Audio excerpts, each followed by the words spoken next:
Okay, we're back again, guys. I'm not editing today because I'm running late. But we got my 50 cal exploded Kentucky Ballistics. It's the first time I think I've watched something from those channels, so we'll see how this goes. But I was seeing a lot of people liking it, so let's get into it.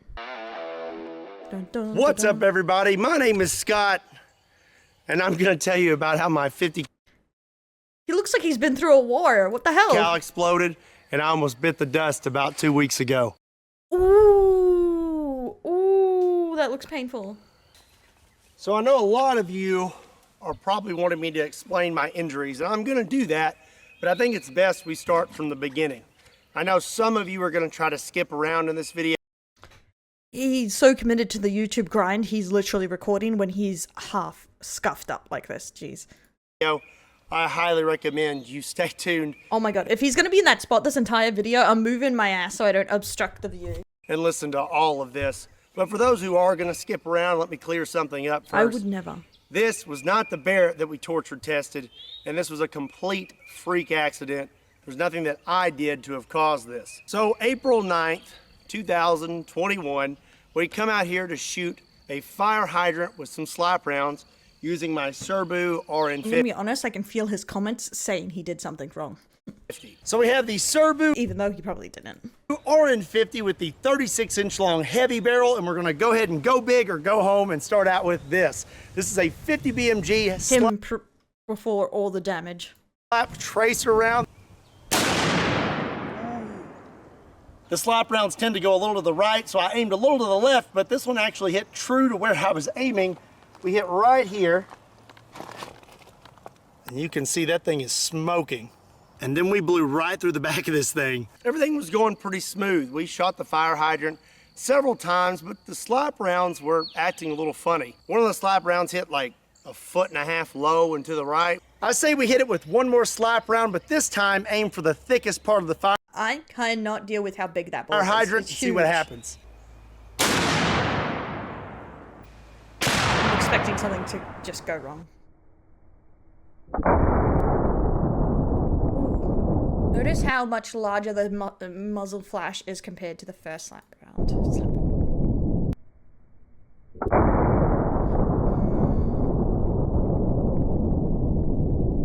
The gun was functioning normally, as it always has. I've been using this gun for a long time now, and I've never had any issues out of it. So before all this happened, we took one last shot, and it was actually really, really cool.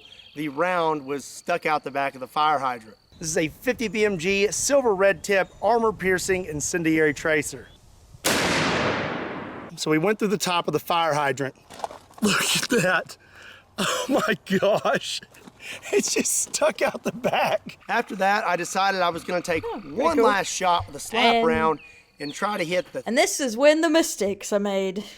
The problems happen. thickest spot on the fire hydrant. So before I loaded my last slap round, I know that there was no barrel obstruction because I literally found the round in the fire hydrant. But this last round that I loaded into my Serbu RN50 was a very, very hot round, and I had no idea. And there's really no way for me to have ever known that this round was as hot as it was. What's a hot round? Chat, comment section, please educate. Save me from Googling. So here you can see me taking the last shell casing out, and now I'm loading in the slap round.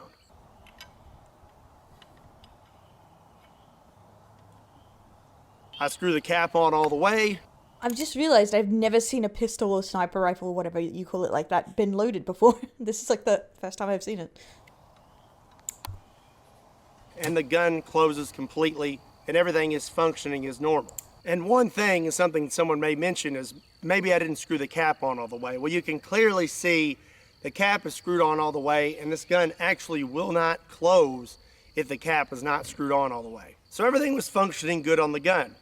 What I didn't know was the slap round that I put inside it was extra, extra hot, and I had no idea. And there's really no way for me to have ever known.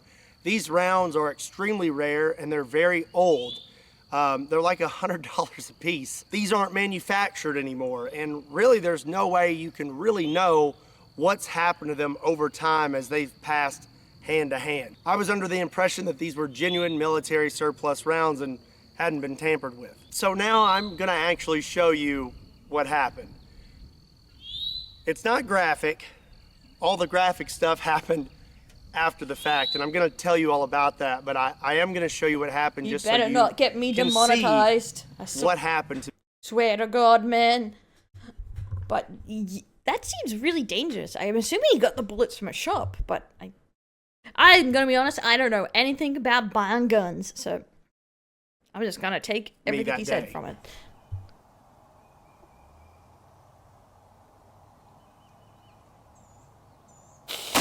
Ooh.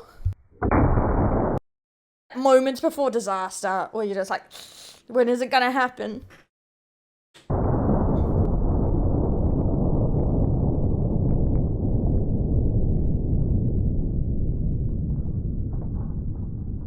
So when I pulled the trigger, the gun exploded almost immediately. So the first thing that went was this cap.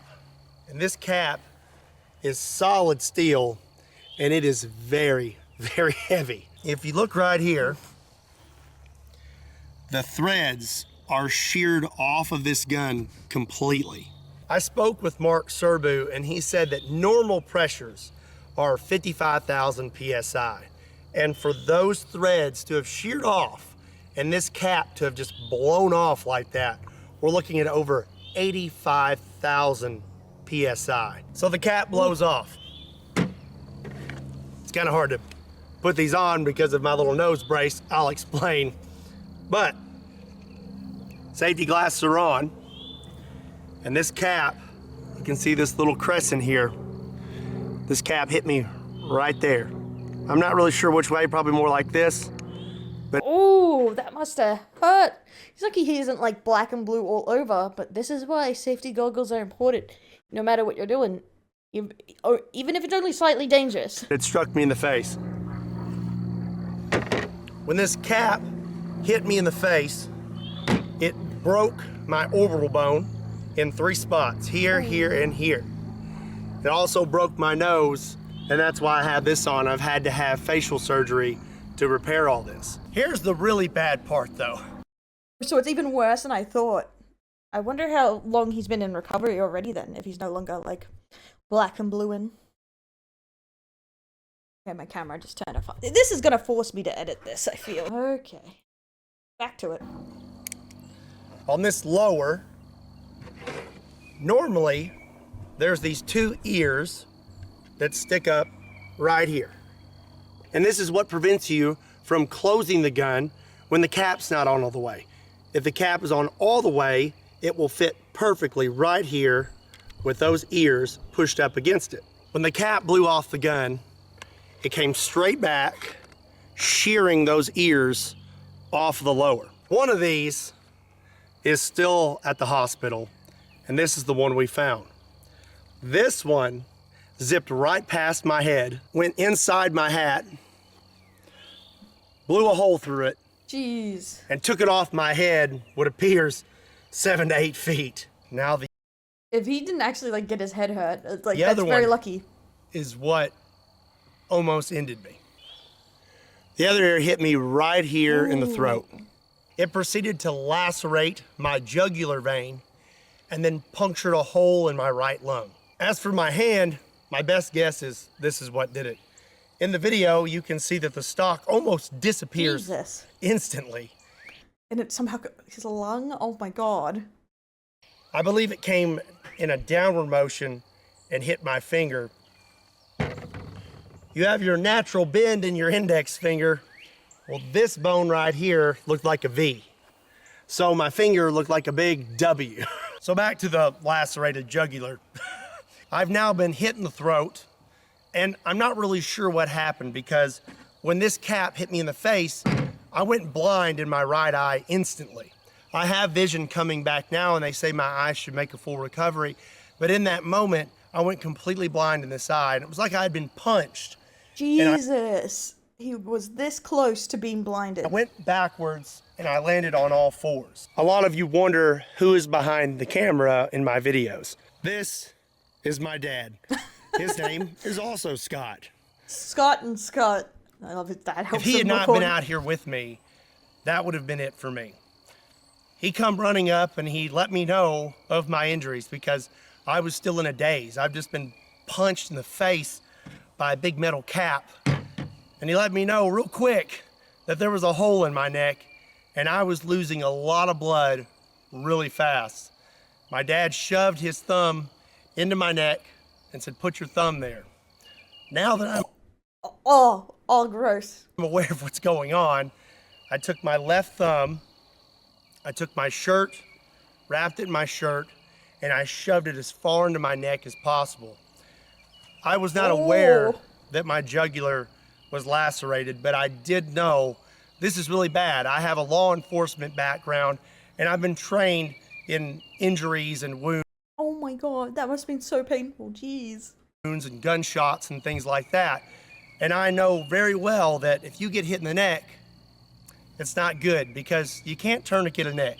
After I had plugged the hole, I applied extreme pressure, pinched my head down into my hand, and made a run for the truck. So the truck here was right near us. There's a trailer attached.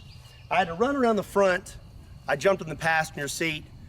Dad jumped in, and we took off. And this all happened in a matter of seconds. I would say under a minute, we were in that truck and just hauling tail into town. Something I forgot to mention, this upper weighs like 25 pounds.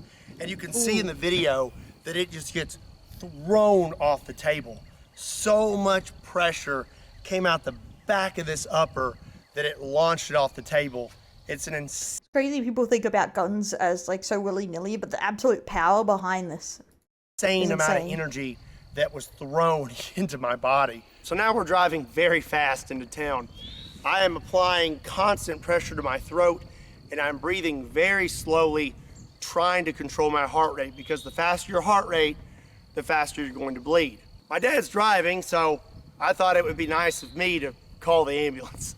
My dad didn't agree with this, but I wanted to do it myself because I wanted to try and stay awake. I needed to be doing something to keep myself conscious. If you have an iPhone, there's this nifty little feature on the side here, and if you hit that button one too many times, it'll call 911.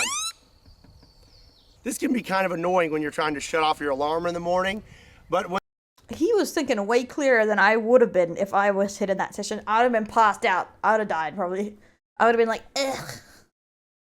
When there's a lot of bodily fluids on your phone and you can't open it, it comes in really handy. I got on the phone with 911 and I let them know what had happened and that we were coming into town and they were going to send an ambulance to meet us halfway. There were several times where I thought I was going to pass out.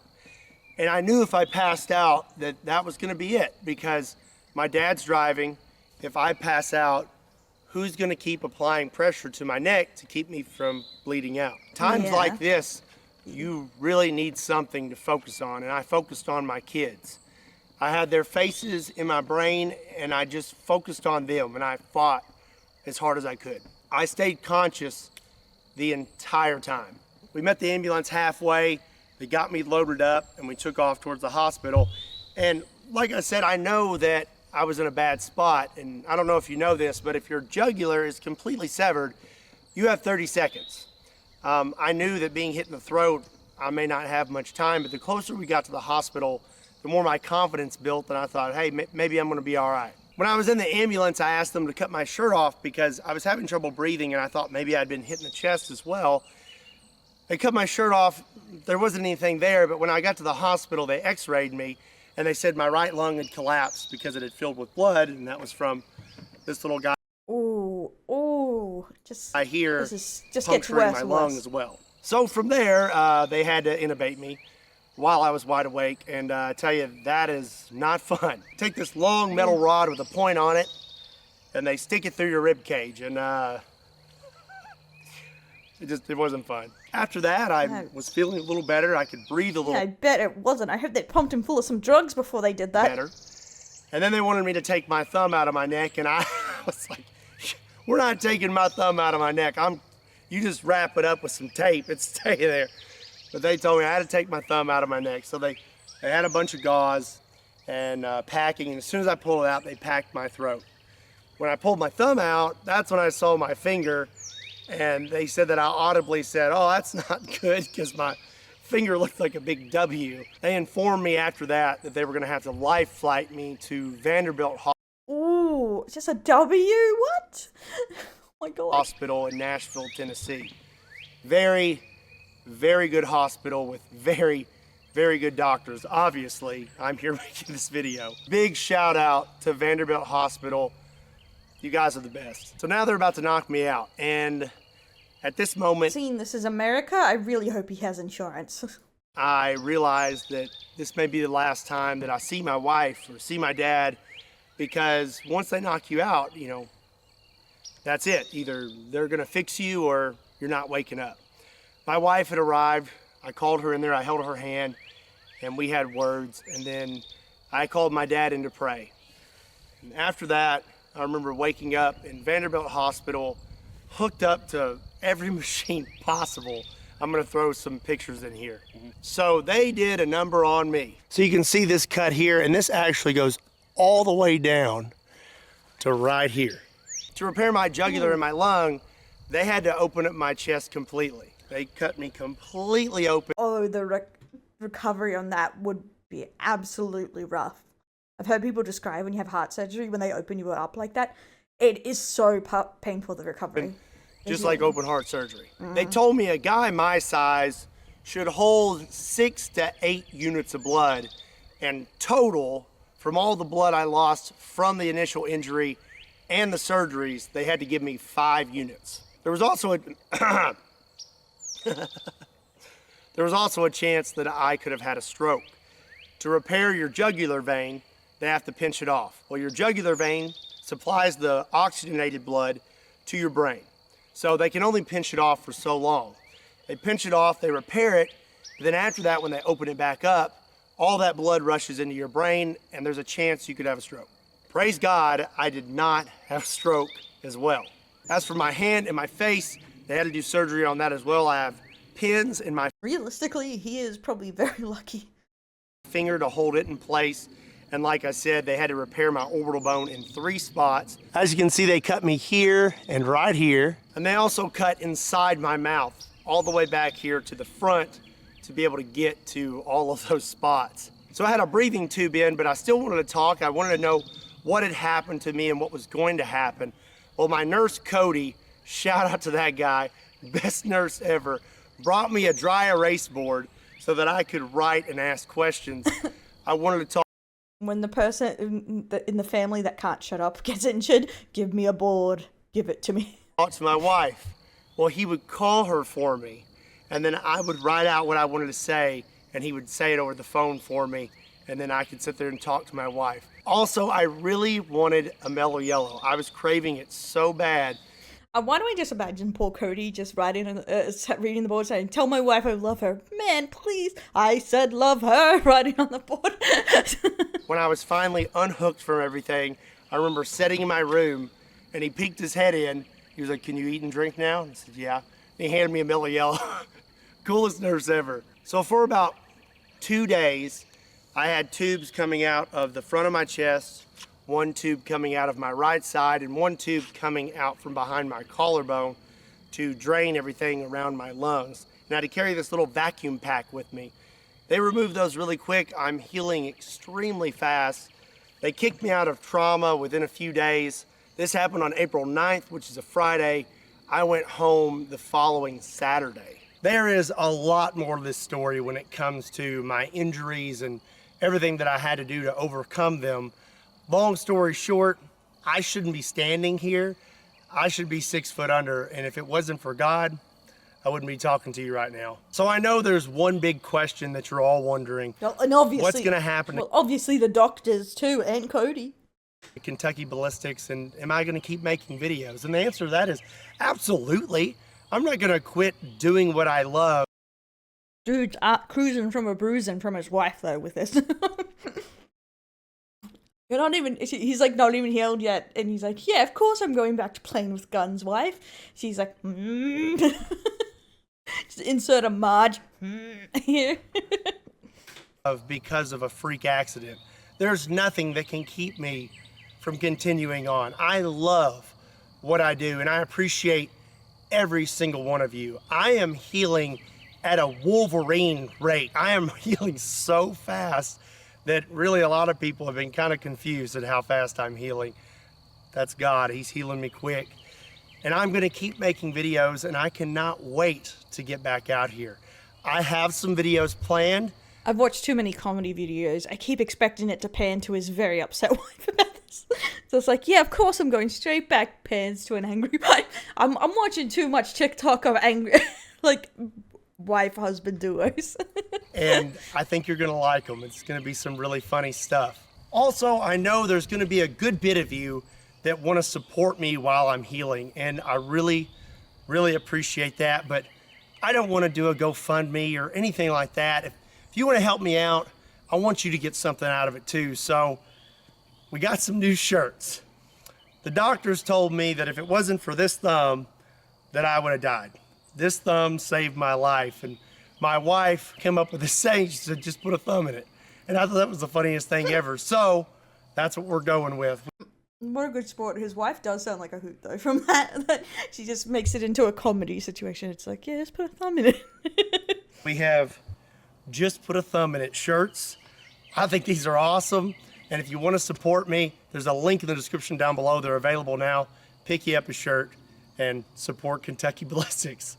This is not my normal content, and definitely not what you expected me to post this week, but this is something I felt like I needed to let you know. Again, this was a complete freak accident, and there's no way I would have ever known just how hot that round was until it was too late. So like I said, I'm healing really fast. Realistically, that's true.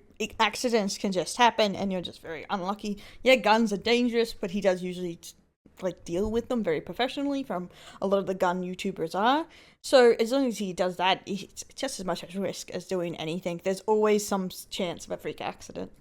And I'm going to be back to it as soon as possible. But in the meantime, keep your eyes peeled for some pretty interesting videos I have planned and my update videos. Before I close this video, I just want to say how much I appreciate every single one of you. Thank you for making what I do possible.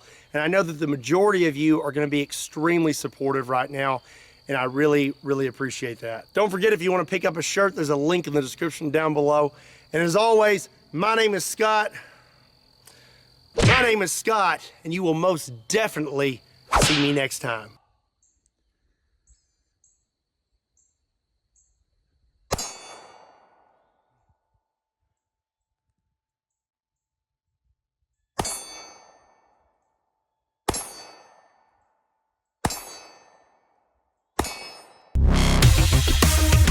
Okay. I don't know what I was expecting from this video. Interesting though, interesting information in it. I'm very happy for him that he survived and it went well, lucky. But honestly, if I was his wife, I'd put my boot in his ass for coming straight back after alright dying.